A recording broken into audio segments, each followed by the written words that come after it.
নৰেন্দ্ৰ মোদী সদায় আমাৰ ভাল দিনত আহে। এতিয়া খৰাং কাল যে, এতিয়া যে বানপানী নাই, গতিকে মোদী আহিছে। হেৰো ইলেকশ্যনৰ আগত এই ৰাস্তাটোত কেইখনমান এনেকুৱা উৰাই দেখুৱালে আমাৰ অসমীয়া জাতিটো কি উন্নতি হ'ব, সেইটো চাবৰ কাৰণে প্ৰধানমন্ত্ৰী আহিব লাগে নেকি? আপোনালোকে নিজে কওক। আৰু যদি সেইটো চাবই লাগে, তেতিয়াহ'লে তুমি য'ত আছা তাতে চালে হ'লচোন। সেইটো কাৰণে অসমলৈ মোদী আহিব লাগে নেকি? আপুনি নিজে কওক। মোদীয়ে ডাঙৰীয়াই যিকেইটা কথা অসমৰ কাৰণে কৈছিলে, সেই কামকেইটা কৰি দিয়ক।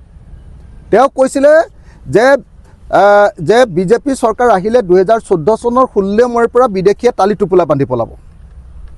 আমি দেখিলোঁ যে যোৱা 10 বছৰ বিজেপি চৰকাৰখনে 1676 জন বিদেশীক অকল খেদিছে।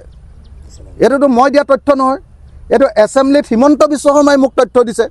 হিমন্ত বিশ্ব শৰ্মাৰ চহী থকা কাগজত মোক তথ্য দিছে। যে 10 বছৰত 1676 জন মানুহে অকল খেদিছে।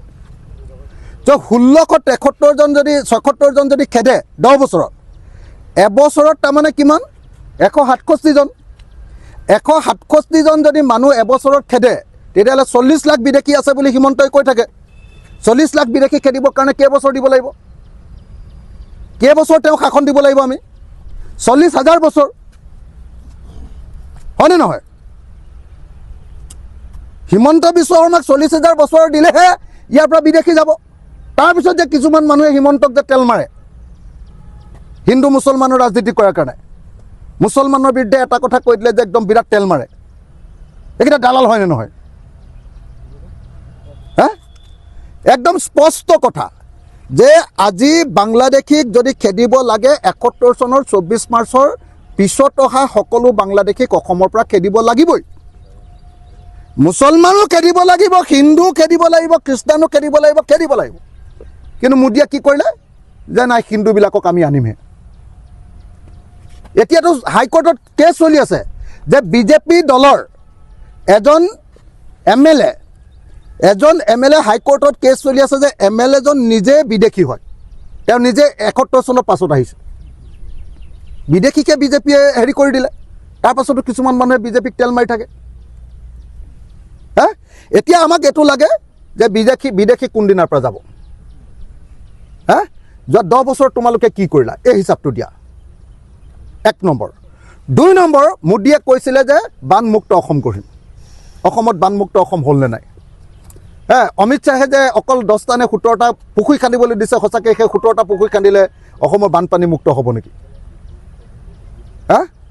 এই সময়খিনিৰ ভিতৰত এতিয়ালৈকে মোদীয়ে কিয় আমি কেন্দ্ৰীয় চৰকাৰৰ পৰা পাবলগীয়া টকা, GSTৰ অংশ আৰু কেন্দ্ৰীয় চৰকাৰৰ পৰা পাব লগা যিটো ডিভলিউশ্যন বুলি কয়, সেই ডিভলিউশ্যনটো এতিয়ালৈকে কমপ্লিটলি কেলৈ দি দিয়া নাই? কিয় মোদীৰ দিনতে অসম চৰকাৰে আটাইতকৈ বেছি ধাৰ ল'বলগীয়া হৈছে? ব্ৰহ্মপুত্ৰ নিয়ন্ত্ৰণ কেতিয়া কৰিব? ব্ৰহ্মপুত্ৰৰ 2 পাৰে তেওঁলোকে যে এক্সপ্ৰেছ হাইৱে কৰিম বুলি কৈছিলে, কেতিয়া কৰিব? কেতিয়া? মোদীক আমাৰ এই প্ৰশ্নবিলাকৰ উত্তৰ লাগে। অসম চুক্তি ৰূপায়ণ কৰিম বুলি কৈছিলে যে আখৰে আখৰে কেতিয়া কৰিব? 6 নম্বৰ দফাৰ ৰূপায়ণ কেতিয়া হ'ব? 6 জনগোষ্ঠীৰ জনজাতিকৰণ কেতিয়া হ'ব? 6 জনগোষ্ঠীৰ জনজাতিকৰণ কৰিম, 6 মাহৰ ভিতৰত কৰিম বুলি তেওঁ আমাৰ বঙাইগাঁৱত গৈ ভাষণ দিছিলে নে নাই? আপোনালোকে মনত পেলাওক। 6 জনগোষ্ঠীৰ জনজাতিকৰণ কেতিয়া হ'ব? এতিয়া এইটোহে লাগে। এতিয়া ইলেকশ্যনৰ সময়ত আহি এৰোপ্লেনৰ খেলা দেখুৱাবলৈ আহিলে হ'ব নেকি? অসমীয়া মানুহে কি এনেকৈ আপোনাৰ যাদু খেল চাই ভোট দিব নেকি? মোদীয়েতো এৰোপ্লেনৰ খেলাহে দেখুৱাবলৈ আহিছে। আমাক এৰোপ্লেনৰ খেলা কেলৈ লাগে? অসমীয়া মানুহক মৰাণত এৰোপ্লেনৰ খেলাটো কেলৈ লাগে? আমাকতো নালাগে এইটো। এতিয়া কি লাগে আমাক?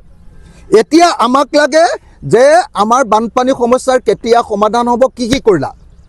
1, বিদেশী সমস্যাৰ কিয় সমাধান নকৰিলা? অকল কিয় 1676টাহে খেদিলা? কংগ্ৰেছতকৈও কিয় কম খেদিলা? আৰু প্ৰফুল্ল মহন্ততকৈ কিয় কম খেদিলা? 2, 3, আমাক লাগে যে অসম চুক্তিখন কেতিয়া ৰূপায়ণ হ'ব? বিদেশীটো অসম চুক্তি মতে 71 চনৰ পাছত অহা চবকে কেতিয়া খেদিব? আৰু 6 নম্বৰ দফা অনুসৰি আমাক সাংবিধানিক ৰক্ষা কবচ কেতিয়া দিব? 6 জনগোষ্ঠীৰ জনজাতিকৰণ কেতিয়া কৰিব? এইবিলাক কথাৰ নাই। হিন্দু মুছলমানৰ ৰাজনীতি কৰি ইয়াত ভোট দিবলৈ আহিছে। তো এৰোপ্লেনৰ খেলা দেখুৱাই, আমাক যাদু খেল দেখুৱাই, সাপৰ খেল দেখুৱাই, যাদু খেল যে দেখুৱাই এনেকৈ এইটো বজাই, সেইটো দেখুৱাই আমাৰ অসমৰ মানুহৰ পৰা ভোট দিবলৈ আহিছে। মোদী ডাঙৰীয়া, হা আপোনাৰ কাৰণে বোলে আজি পৰীক্ষা বোলে হেৰি কৰি দিছে আগুৱাই দিছে বোলে হা আৰু আহিবলৈ সময় পোৱা নাই আমাৰ পৰীক্ষা হোৱা সময়খিনিতে তেওঁ আহিবলৈ পালে পৰীক্ষা হোৱা সময়খিনিত আমি মাইক নবজাওঁ বিয়া নাপাতোঁ তোলনি বিয়া নাপাতোঁ সেই সময়ত মোদী আহি আমাক ডিষ্টাৰ্ব কৰিবলৈ আহিছে গতিকে অতি স্পষ্ট কথা মোদীৰ পৰা আমাক এইবিলাক প্ৰশ্নৰ উত্তৰ লাগে